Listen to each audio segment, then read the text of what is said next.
Welcome back. Welcome to Chapter 12 or Unit 12 in Human Communication. This is regarding public speaking in various contexts. So we're going to talk a lot about the various contexts, the different things we have to give speeches for. And again, some of this is a little bit similar to what we had in public speaking in our speech class, but some of this will not be. So I'm not going to spend a lot of time on the things we talked about so much in public speaking class, such as speaking on special occasions. Again, there are three general purposes we've learned about speaking before. We inform our audience, we entertain our audience, right? Or we, move through these ideas, enlighten our audience with things. A toast or special occasion speech, it's about goodwill, blessings, honor, accomplishment for an event or something of that nature. It's about a person, a group, an issue, or dedication even of a building. We'll talk about that. That's another type of special occasion speech. This is one you're going to end up having to do at some point, it seems like. And most of the students in our public speaking, the speech class, really are thankful that we teach them this. The biggest keys to speaking in special occasions is prepare, do a bit of research, be brief, and occasion focused. Okay? There's got to be a reason. It's a wedding, it's a toast, it's a tribute to someone, it's all those things. So I want to make sure that you're concentrating on that. Don't let the speech sneak up on you, so to speak. Again, you can read all these slides. If you haven't taken my public speaking class, I would strongly recommend that you do. But this is reiteration of stuff that I talked about in the public speaking course. Remember, we're not the reason people are there. It's the event. We're just there to accentuate. Okay. Speech of introduction. Sorry, I'm starting to get a cold again, I think. That's ridiculous. Okay.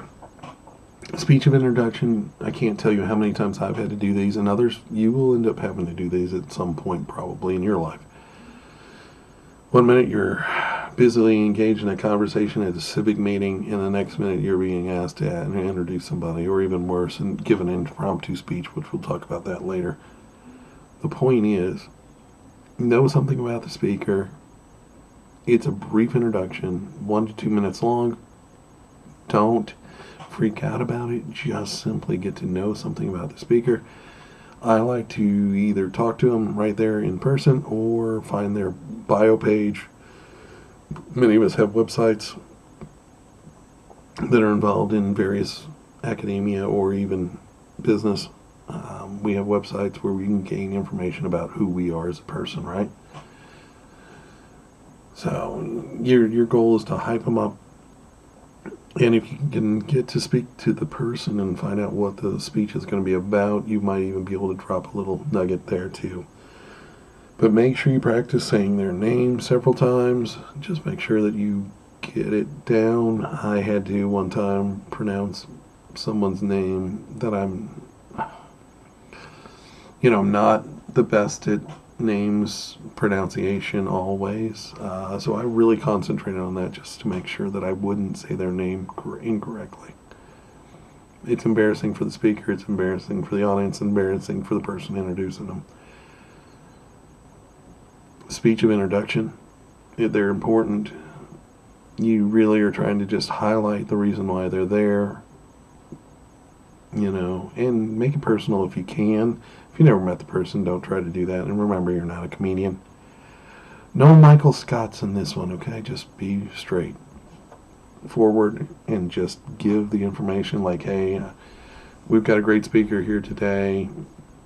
They've spent 25 years in the advertising business. They've also worked in corporate communication. They've run their own advertising agency. Let's give a warm welcome to, and then say their name. Boom, done. Presenting an award, again, this happens. I want to tell you something that my group ran into one time. We won an award for a best advertiser for a nonprofit one year, and it was huge, and it was unexpected. Be prepared. Think of something you want to say so that you're not trying to talk off the cuff when you're brought up on stage and you're not ready. We weren't completely ready. I covered part of it well enough to get another guy who spoke right part of the group behind me, and then he was able to formulate something which bought the third person that was in our group a little more time to come up with something as well. So again, think about it, what you might want to say when you're accepting an award. Obviously, thank people, thank the organization, make eye contact with your audience, acknowledge them, try to memorize it. You don't want to show up with a big 3 pages of typewritten notes. That's just not cool. Keep it short. Again, remember, you're probably not the only one winning an award there that day, so keep it short so that we can get done with this. As we talked about, with toasts, again, we want to make sure that we can use a little humor or personal information, but don't make it in bad taste. Keep it simple, keep it short, sweet. I've had to toast New Year's, I can't tell you how many times at parties, so it's part of a thing. Tribute speeches and eulogies come into play. Focus on the person. Don't make it about you. If you can tell a personal story that makes it relevant, that's great, but don't spend a lot of time telling that story. Keep it focused on the person. I was blessed to give the eulogy at my grandfather's funeral. I guess blessed. I'd rather have him with me, but it was probably the most difficult speech I have ever given. He was in World War II. He showed up on... He actually... He was so aggravated when I told him he was moving to Georgia. He said, I'm going to clean it up, that godforsaken state. Why in the world would you want to go there? Because my grandfather was part of the original, would have been part of the band of brothers. However, on his first tandem jump, broke his ankle on the landing, complained about it. They kicked him out of the whole paratrooping and put him in general infantry again, and he managed to walk from D-Day all the way up to the Battle of Bulge on a broken ankle in World War II. Toughness is a trait of our family, and he is deeply missed. He was a tough guy, not big in stature, but a dynamic person, and exceptionally able to take whatever life would throw at him. So I was thankful to have that opportunity to, and I shared a story about his lack of patience. My grandfather was well known for his lack of patience, and he would jingle his change in his pocket whenever he was waiting in line, because that was his go-to. It was his way of self-soothing and medicating himself when he was getting stressed out or waiting in line and frustrated.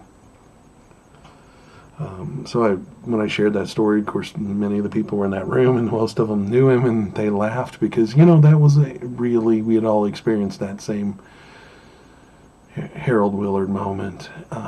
So, remember, it's about them. It's about what they did. My grandfather has tons of medals, tons of awards.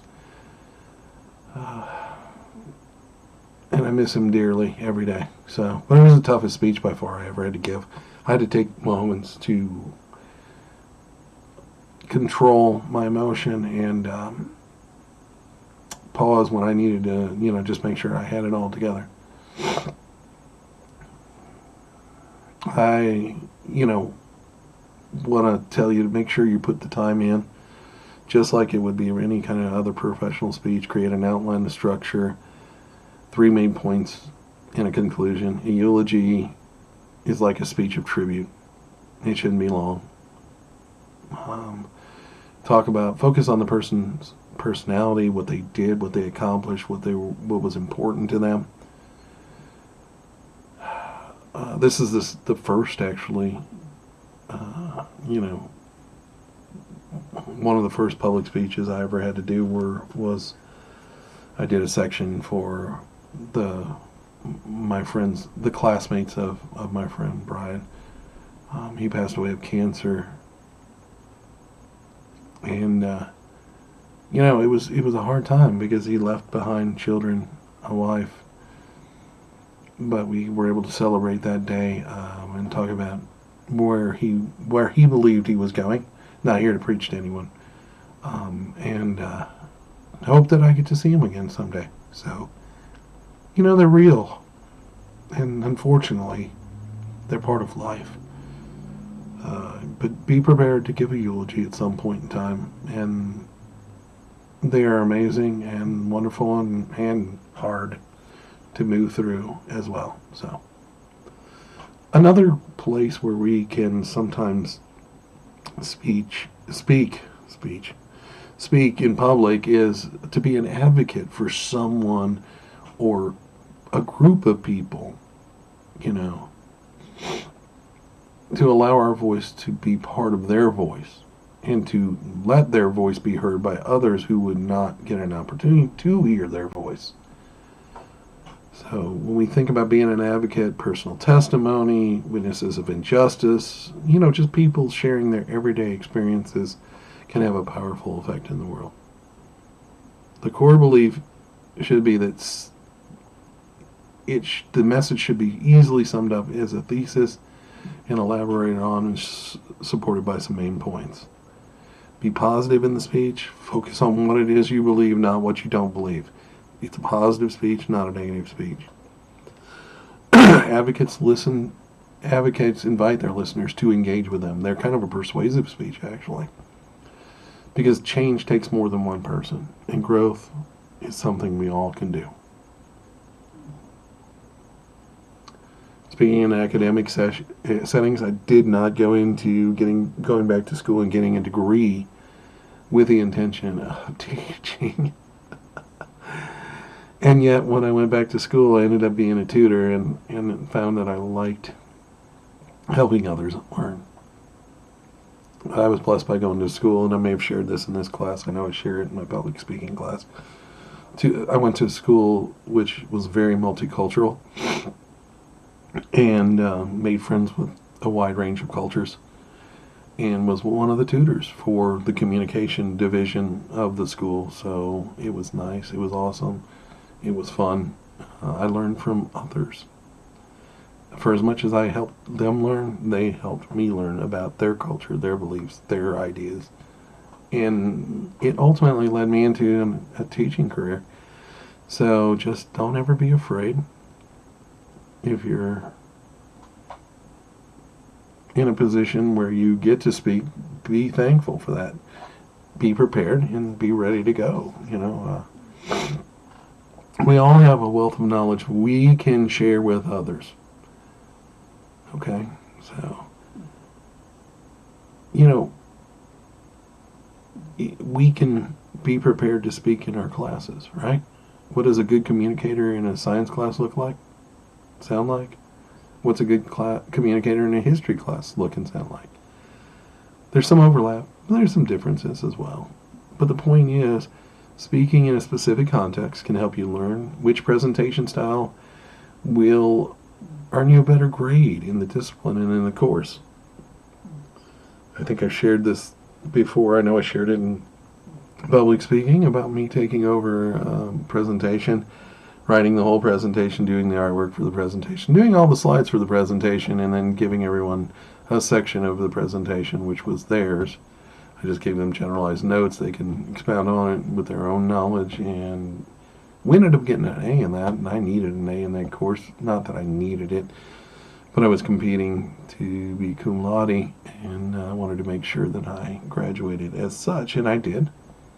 Now, that said, I may have been a bit of a bully and kind of overstepped, but I was a very motivated 40-year-old student, and my peers were in their 20s and teens and late teens and 20s, and they didn't seem as motivated as I was. But don't be the bad guy. Don't be the speech taker over.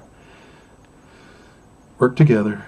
Work as a group if it's a group presentation, and we're going to talk more about group presentations in another chapter coming up. So when we think about social science careers and communication, whether you're a chief of police or you're a nurse or you're any kind of job, you're going to have talks with people, right? And speaking in social sciences is driven by quantitative or qualitative data, reviewed reviewed in its source through its field. In nursing, think about all the medical information you have to relay on a daily basis, right? If you're a police officer, or if you're a security guard or whatever it is you are, a welder, the point is you're going to get the chance to talk to people, inform them of things, and they form an impression of you. Another career in public speaking is, of course, education and training.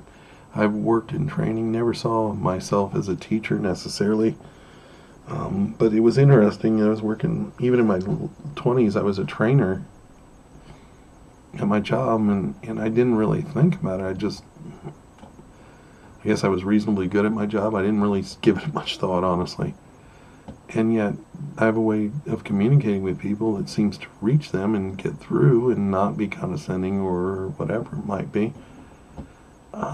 Because I truly want to help people learn, and I want people to do their best and be their best.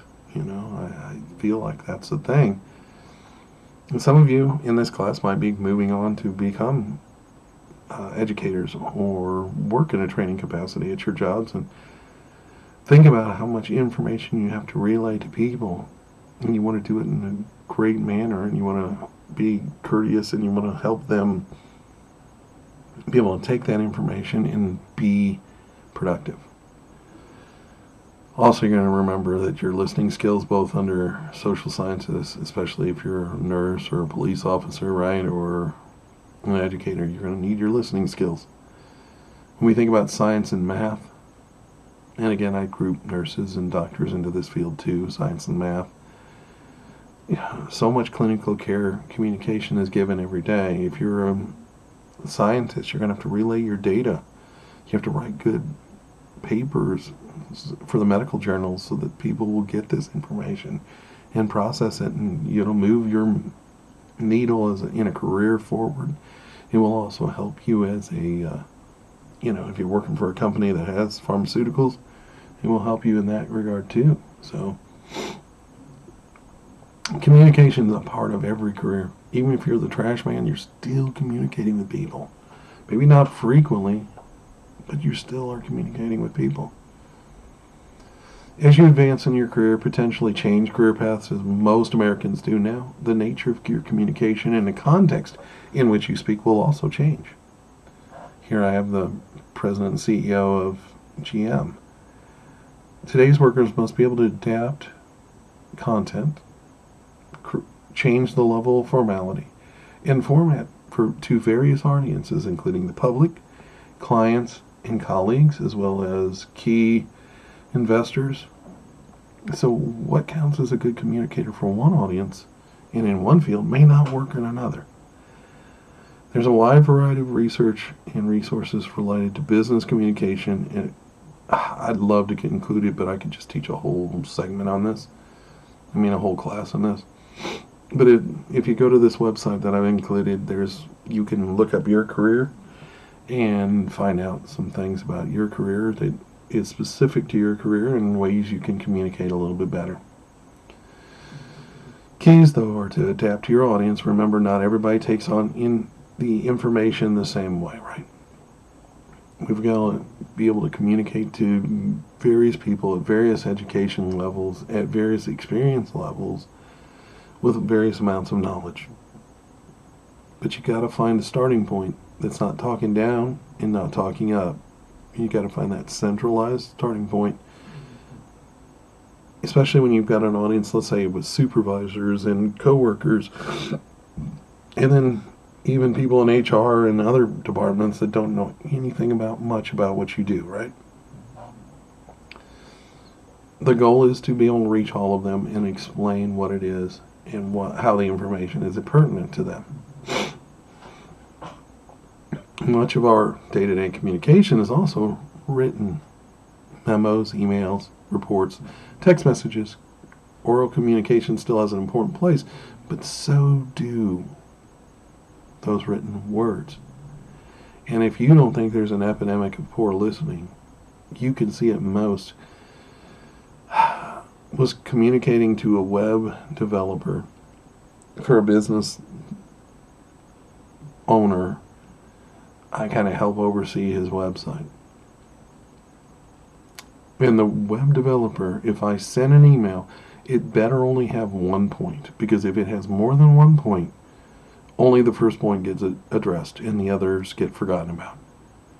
And that has to do with listening skills, not traditional listening skills, meaning with words, because I'm not relaying this information verbally. It's almost like we turn off after we see things in writing or hear things one time, and then we don't hear the subsequent messages or other points that need to be addressed. So we have to slow down. I use bullet points to address these things, and just to simplify, not talking down to anybody, making sure that everybody's on the same page and sees all the different things that need to be addressed. Reading and writing are slower forms of communication than speaking, and face-to-face speaking uses more of our human senses, which allows for more feedback, more clarification, helps better establish relationships, and helps people remember things better. Remember, writing does not seem to do that much. It's important to remember that people do not practice good listening skills and must be helped to understand what it is that we're trying to create or do within certain communications, right? We can't make people better listeners or even require them to listen better. But we can try to make our communication as listenable and easy to digest for various audiences. And that's what I was conveying with like bullet points, things like that, right? One of the ways you may be speaking in public speaking with your workplace are speaking with executives and supervisors, people with higher titles that are above you in the hierarchy of the company, right?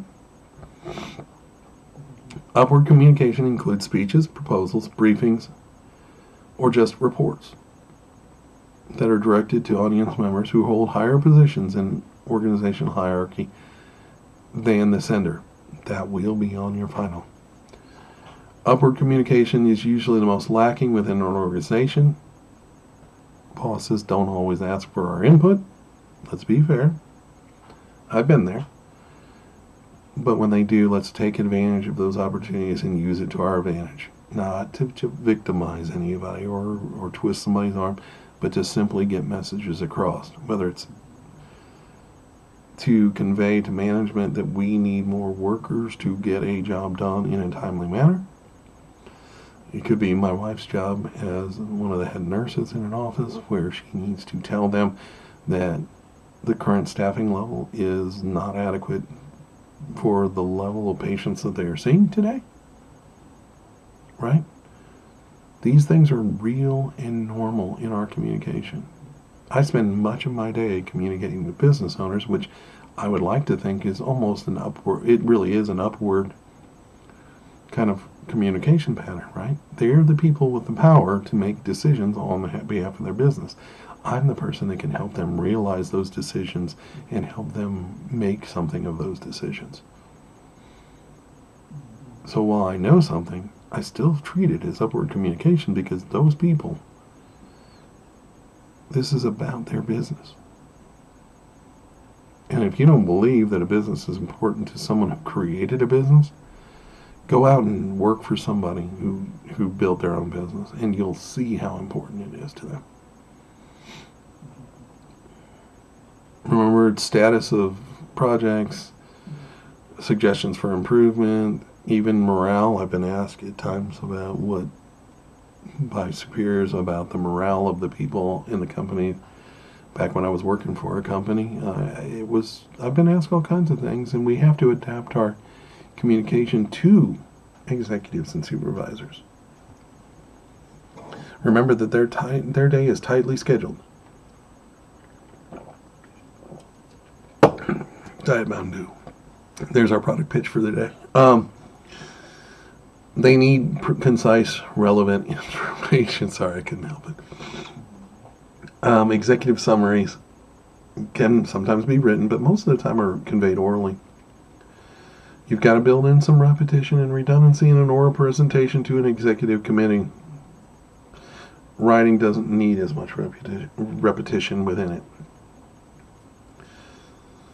The reason is because it allows you to maintain and emphasize main ideas while leaving out other facts within the oral presentation. If an executive leaves a presentation with a clear understanding of the main idea, the supporting materials and facts will be meaningful later on when they're reviewed. But the sale pitch, so to speak, is that oral. Leaving a presentation with the facts but not a main idea means that we're going to have a second meeting, which kills time, productivity, money, frustrates management.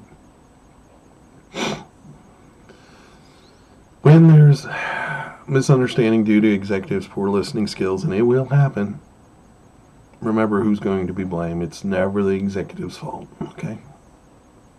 Just how life happens. So be clear in your communication, be precise in your communication, and build redundancy in if it's oral. Employees want to be seen as competent, and demonstrating oral communication skill is a great way to get noticed, okay? I can tell you that for a fact. Presentations with high visibility tasks, they will establish your credibility if you've done them well. Don't take advantage of this visibility to the point that you'll only perform for the high level meetings, but do take advantage of those opportunities to get in front of your high level, the executives, to show what you can do. Remember that executives and even supervisors often have a macro perspective of the organization of how all the different parts interwork and tests match up and get to a finished product or to a mission statement or the vision of the company. So you have to make sure that you're standing out in that communication, showing that you know your part and how important your part is to make it all work, the whole company work. Also be aware of organizational hierarchy and territory when speaking to executives or supervisors. Yes, there is such a thing as territory. No, it's not like the animal kingdom, but it kind of a little bit is. When you steer into terrain that's somebody else's, it can get you into trouble if that person guards their territory, okay? Their position, their space. For example, making a suggestion about marketing during a presentation about human resources can ruffle the marketing director's feathers, and it would lead to negative consequences. Remember to know your place. One time in my career, early on in my career, when I was had moved from journalism to corporate communication, and I was working on training manuals, which is deemed by most communication people to be the most basic and mundane of all communication. I had some great ideas to present to the marketing manager, and I was in a meeting, and I wasn't given many meetings with them, and they asked for other ideas. Now, what they really meant was, do not say a thing. However, I'm young, and I didn't know that, and so I came up with some great ideas. Now, that limited my ability to move up in the next year within the organization, and even worse, they actually did take my idea, framed it from their point of view, and actually made it work. I got no credit, I got no help, and it slowed my career path down. So be careful. If you have to deliver bad news to a boss, frame it in a way that highlights your concern for the health of the organization. Remember this as well. Employees, or employers rather, the hierarchy level, notice employees who are reluctant to discuss problems And if you're reluctant to discuss problems, they don't feel that they can trust you completely. And therefore, that can jeopardize your career path a bit. So the sooner you find out a problem, the better off you let organization know and try to address it. When you speak, the other thing we do in jobs, we speak to our colleagues, the people that have similar positions to us, similar levels to us, right? And in that space, we have to, it's not really much of a, it's not a vertical communication, it's horizontal. We're all kind of in this together, right? We're in the trenches together. And that communication happens between employees that working in the same area or different other departments. Many times it's to coordinate tasks, solve problems, share information, really, or even build a positive rapport within the company. This helps us learn what the big picture is of an organization or a company, and it's not always the most effective communication because many times it leads to territoriality. It also leads to rivalry, miscommunication. Sometimes they end up turning into we're mad at the company sessions. I've been there. But remember, it's our place to try to share ideas and accomplish tasks together. We're here to work together, and we need to be doing that. And if you do that well, you will be seen by senior management. While others may try to step in your way, senior management will more than likely notice. That works the opposite way if you don't work together. Senior management does find out. And then, of course, some of us might be able to talk to employees, meaning we hold the higher positions. And if we do, remember, we need to be respectful with our communication. It's called downward communication, but it doesn't mean that we're being down on people or we're being condescending or rude to them.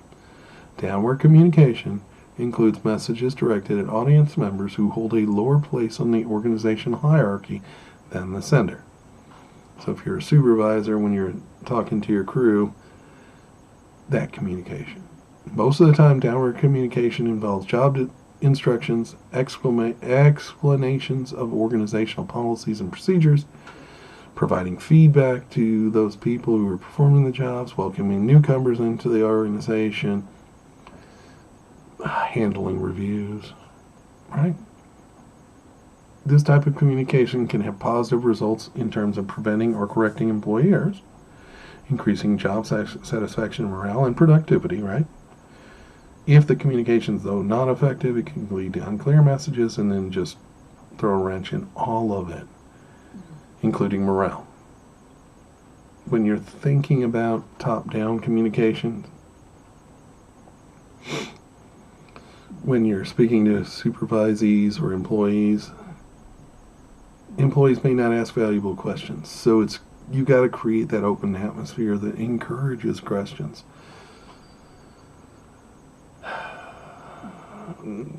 Remind them that sometimes by them thinking outside the box, they can create solutions which can save time and money. Okay? And that would be huge. I mean, that would be huge. Every business needs that. Increased productivity. Also, sometimes, though, when you give these speeches to underlings, you might want to let them know that questions and answers at the end, right?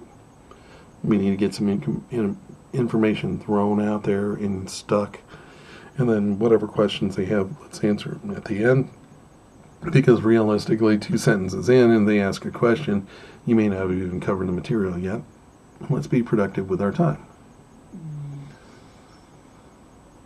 Remember, good supervisors should keep his employees informed, provide constructive feedback, explain decisions and policies of the organization, be honest about challenges and problems, facilitate the flow of information to all employees. Information should flow to and away from supervisors. I cannot tell you how important that is because supervisors, you're not the end-all be-all. And you can solve problems and make productivity even better through input from your workers. But as an employee or as a supervisor, you need to be prepared, consistent, open, and engaging. This will, in turn, help create a positive morale. And you know that positive morale is huge. Remember this, supervisors, we're always sending messages, intentional or unintentional.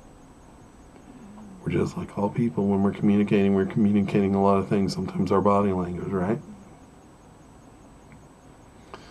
So be careful about your communication. Sometimes in our jobs we have to speak to clients, customers, and or funding sources. Remember, these are called stakeholders. Stakeholders are clients, customers, and funding sources. The communication to stakeholders may be informative, may be persuasive.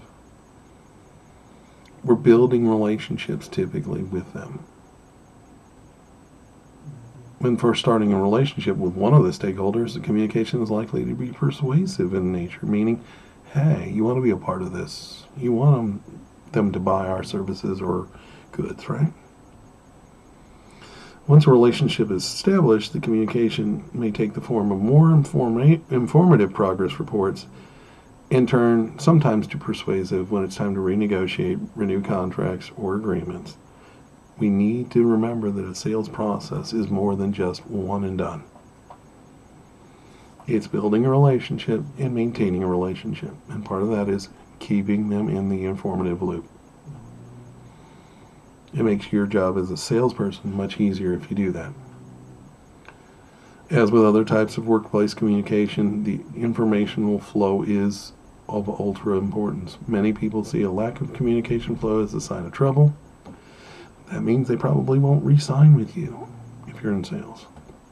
So make sure there's a consistent level of communication through progress reports, status briefings, even if there's nothing major to report.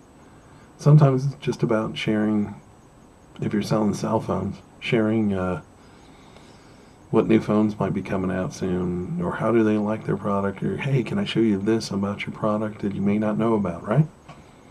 That's not selling them a new product. That's just showing them something about their current phone that they may not know how to do. Strategic ambiguity. There's my word. I'm struggling with a bit of a cold again. May be useful in some situations, but it's not a great strategy to try to keep and retain business. Be sure that you're not using jargon to communicate with your customers as well.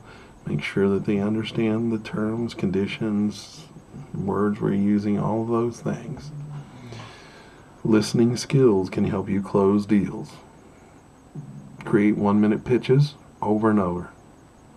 I do that still. We're going to talk about the 1-minute thing. We're going to perform our 1 minutes as well. I'm looking forward to that. Speaking in intercultural context, it's no surprise that many businesses exist around the world, right? So this gives us an opportunity to learn about more cultures, cross-cultural training, and international business ideas. For more information about conducting business in many, many countries, you can look at that link I gave you. It talks about how people conduct business. But I'm going to give you some overall basics. And there's a wheel there that can help you, and I'm pretty sure I got it actually from their website. But think about training and resources within intercultural or cross-cultural training is great, but the reality is if we don't apply it, then it's no good. A 2-hour training session is not going to make you an expert on trying to do business in Japan, right? So just remember, they don't really stand up. We can apply many standard communication techniques to make ourselves more effective. Many people are like, "Oh no, we need to have rules," and many times rules aren't that important. It's more about tools in your toolbox. Back to that concept again, asking questions, engaging in conversation, understanding each other, listening. Active listening is huge.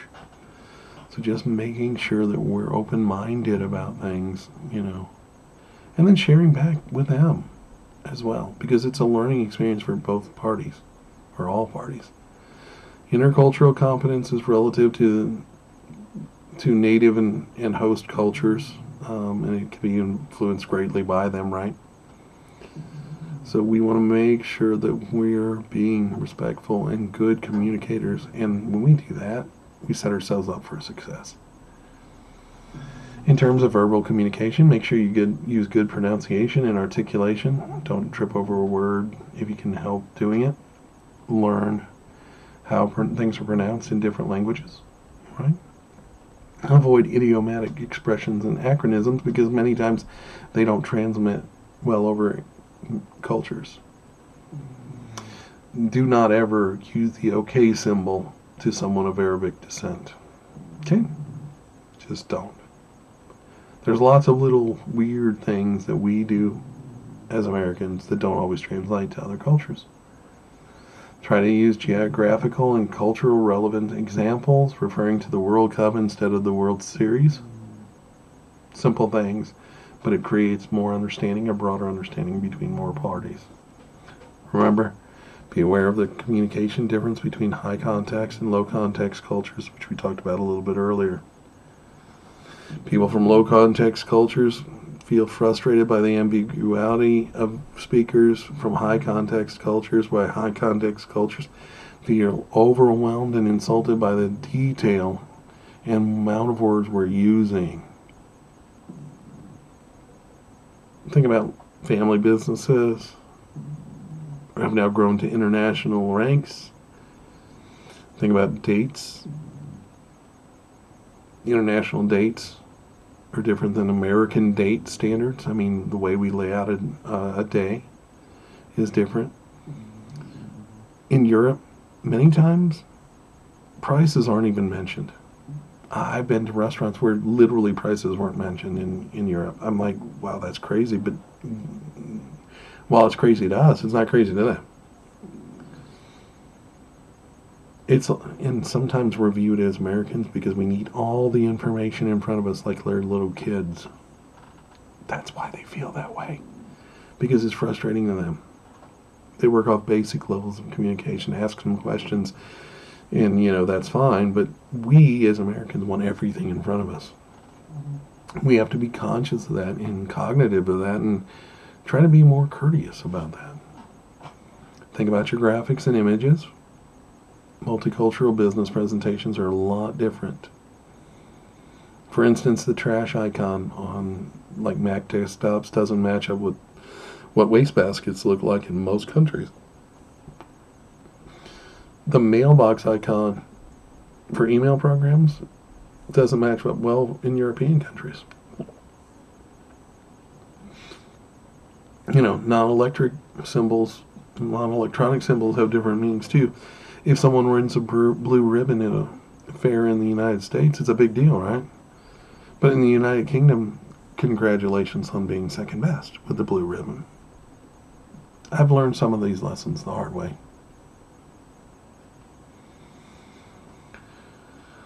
Think about business presentations. We do briefings, we might do PowerPoints, we might do just a little information packet, right? Businesses do these things.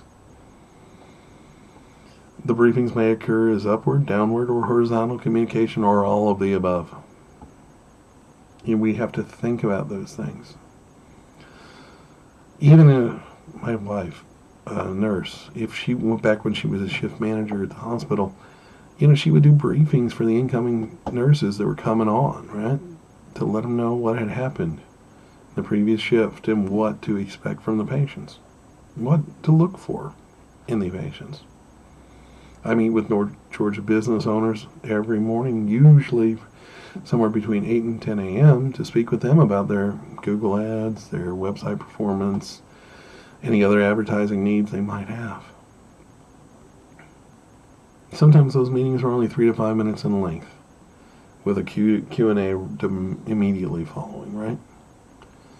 I rarely use more than basic visual aids because they're straight to the point, We're trying to conduct straight business, and those business owners don't have a lot of time to share with me at that moment in time. A lot of times the graphics and information straight from Google Ads or Google Analytics. They share with me their sales. We can correlate the two. See what's working and what's not. Reports. Lots of reports. Reports are in every job. I once had a job where I was responsible for 12 reports a week. 12 reports a week. And this was before the days of automation. So guess what I did most of my week? I say I worked, averaged about 42 hours a week. And I bet at least 30 of my hours were spent compiling and reviewing reports and then creating the reports that would be out on the weekly meetings. So again, meetings. It's another place where we, have to communicate, right? So when we think about reports, the component of a status report, it's stating the group or committee's task or purpose. Again, talking about its current status, the works that are being done, and obstacles encountered, as well as ways to overcome them, and then what our future products are. Right? That's a status report meeting. I can't even tell you how many of those. I think out of my 12, 10 of them were status reports. Other business, beating of feasibility, I do a lot of these with small businesses where we talk about problems that they're experiencing and possible solutions, ways I can help them utilize tools and create new revenue streams. We talk about the potential courses of action, what those costs would be to get those done, and then what our potential returns would be. And then we evaluate those and recommend the best course of action. Training. Again, we talked a little bit about training. I better look at all the types of training there are. There's tons of different types of training. I'm at like 48 minutes, so I'm going to speed through this section a little bit. Many of you are not going to be trainers, but if you are, or if you ever think you are, please read these in depth, because I took the time to share quite a bit of information since I've been in that career path. Again, 11 million meetings are held each day within the United States in business. So you're going to have to attend these. You're going to have to figure out, you're going to have to find a purpose in those meetings. You're going to have to listen. You're going to have to, otherwise they are truly a waste of time, right? Remember, meetings are important in the early stages of completing a task. That way people have the space to interact with each other, understand, create collaborative solutions, and then work together cohesively to, achieve those. Remember, meetings need to have an agenda. If they don't have an agenda, it's just willy-nilly, and then who knows what direction the meeting can go. So most of the time there needs to be a structure followed, let's be real. And we've all been part of a meeting that didn't have a really good structure pattern, and it de-evolved into something else, and it wasted people's time.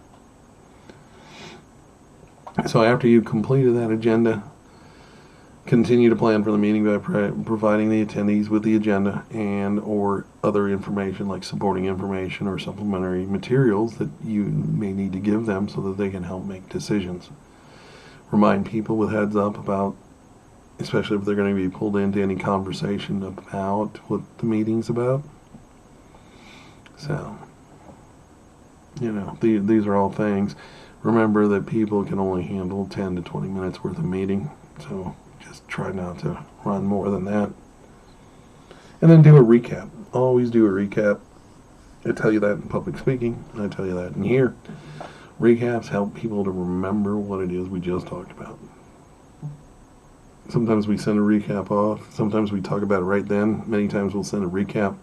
I'm a firm believer in within 2 business days doing a recap just to make sure everybody stays on the same page. That'll show us next goals and ideas and what we're moving to the next time. And most of the time I actually include the next time a meeting will meet. Think about this, though. Sometimes some of us get to speak through electronic media.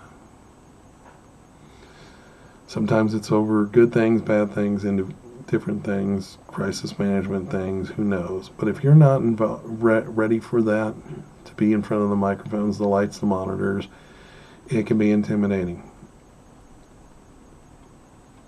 So I give you some how-tos on this. Speaking on radio and television, the university I attended had a really well-established radio and television broadcast program for their students. Literally, the students that I went to school with ended up with the news stations. One of them writes for The Athletic now, for those who love sports.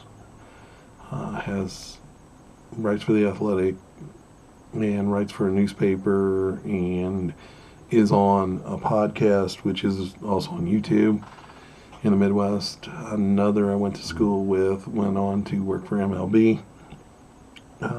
So most recently out of the New York office, coordinating with all the other writers, but I think they're about to come back to St. Louis and cover the Cardinals personally, and that's good for them. Their family lives there, so I can totally get that. So when we think about these things, we can get a chance to be able to speak in ways we never intended, to communicate in those ways that we never necessarily intended. And it's kind of up to us whether we're going to be prepared or not. And so while I went to a school that prepared us for that, I'm going to at least give you some basics to help prepare you for this. Most people think of radio as old-fashioned, right? It's where the old people are. But then there's satellite radio and internet radio now. So, it's not quite just sitting in a chair talking into a microphone.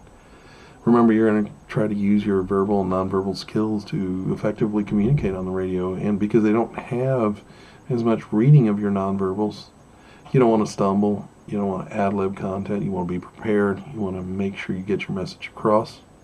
Make sure your pitch and your volume is good. In television, you could be on TV. You could be interviewed by anybody at any time, right? Almost happened to me, my wife and I. Literally on the snow days we were out, we decided to go out, walk downtown. We walked downtown in Gainesville. And there was a television station. Now, I did not really want to, and my wife did not want to be on television that day. And I happened to know the reporter, so I politely declined. And we were able to continue on about our day. But they were interviewing people at downtown Traps who had been drinking for a bit and or skiing for a bit and sledding for a bit. And they were general adults having a general adult time, and that's fine. But I didn't want to really be a part of it. Let the people who wanted to be a part of it be a part of it, right? Remember that television isn't just television anymore. It could be podcast as well, YouTubes and whatnot. It's a visual medium. Appearance is important. Try not to wear too much pattern, too much color, too much contrast between colors. Not too many stripes. Keep in mind your jewelry, your watches, other things that can reflect studio light. Think about young, women. You need to think about your makeup because there's certain types of makeup that will reflect light more than others. So remember that. Don't wear colors that are close to your skin tone. It generally doesn't create contrast. You want a little bit of contrast. It doesn't look good. And also, if someone tells you makeup, usually that's a really good hint. It's kind of like if somebody offers you a stick of gum or a breath mint, it means take it. Once you're on set, you're going to need to orient yourself with your surroundings. Don't be intimidated. Look at the video monitors, the audio monitors. You can see how they work. Generally, there's a fixed monitor on you, meaning you can look at yourself so you can see that you're framed properly. Don't stare at it, though. And don't stare at the cameras. Just look where they tell you to look. Remember, with audio, there might be a lavalier microphone that's attached to you, so you're going to be making sure that when you leave, you get that off you. You may get to hear yourself beforehand, so that way they can tune you a little bit, and that's good. You might get an earpiece, and they'll communicate with you through the earpiece. Plus, you can hear the anchor talking to you better. So, you may end up having to do mic checks, sound checks, video checks.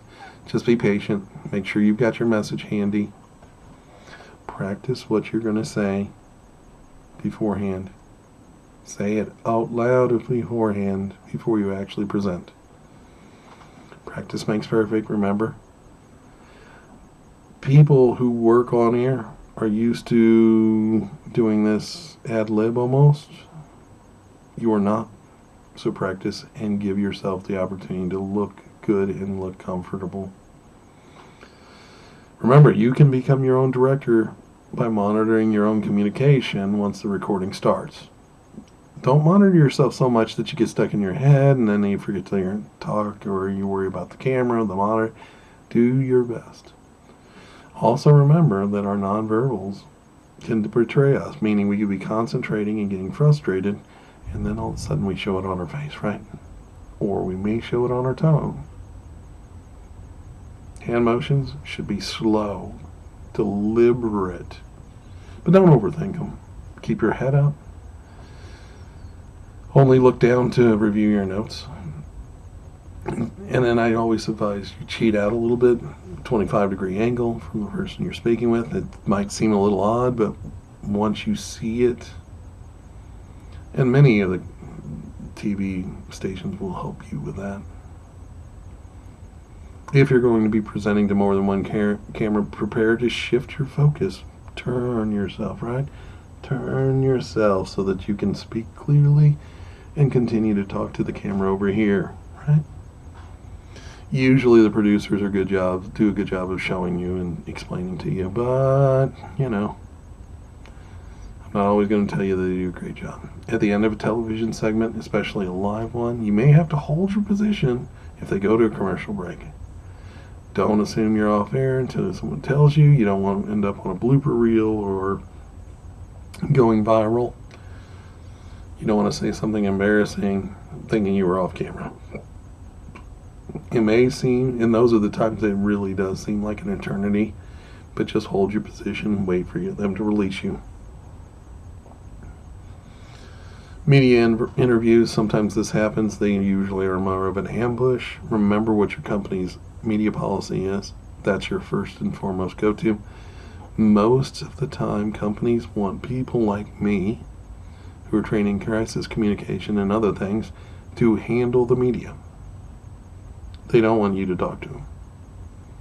Now, if you were the one point of contact to talk to them, that's a whole nother matter, and you and I need to probably discuss a couple of different other sources where you can get better at media interviews, and I'm happy to help with that. Here are some things, though, some basics. Who will be interviewing me?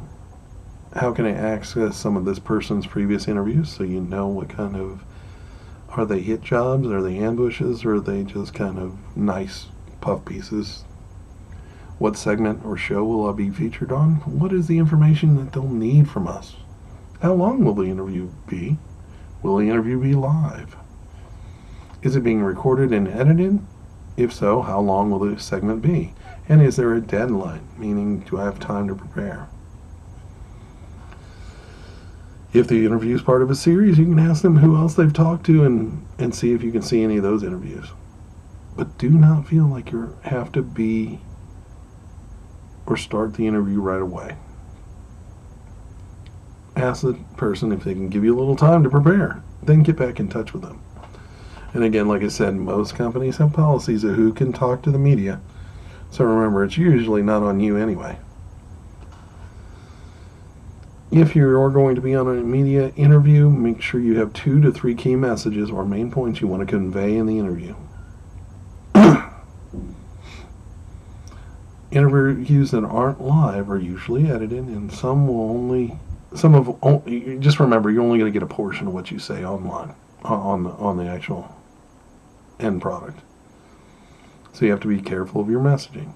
Due to time constraints, or the interviewers are looking for sound bites. They're looking for 10 to 20 seconds worth of you talking about something. And while that's frustrating, it's just how the business works. So make sure you prepare. 10 seconds, 26 words, that's the point. Mention something you guys are involved in currently, culturally relevant, or an interest to the public. Mentions you, your company's name, offers a claim or a benefit, paints a picture, and see if it can make it memorable or lasting. If you don't know the answer to a question in a media interview, say so. I'll have to get back with you with that answer because I don't know off the top of my head. Don't answer a question with no comment, and don't lie about an answer, because either way you make yourself look bad. Most good interviews can make you feel like they're just talking to them or just having a conversation. The cameras are irrelevant, okay? They're just that good. Remember, sometimes we speak on behalf of others. Sometimes that's advertisers for organizations, for crisis communications. I can't tell you how many companies I've spoken on behalf of. Not always getting the intended results because of their past messaging or their policies. But the point is, many times we find ourselves speaking on behalf of others. If you're a spokesperson or a representative, like Billy Mays there, remember, you're advertising, you are telling a story, you're engaging with the public, you're going to respond to people, you're going to have to respond to questions, and you're going to adjust your communication to match those things. Sometimes they field Q&A sessions, sometimes they demonstrate the products, how it works, right? Crisis communication is the fastest growing study within communication studies. And I can't tell you, it's a growing business. I mean, I can tell you that much. You get to interact with stakeholders during a crisis and assess crisis responses after they've occurred. Crisis communication occurs as a result of a major event outside of normal expectations that has potential negative results.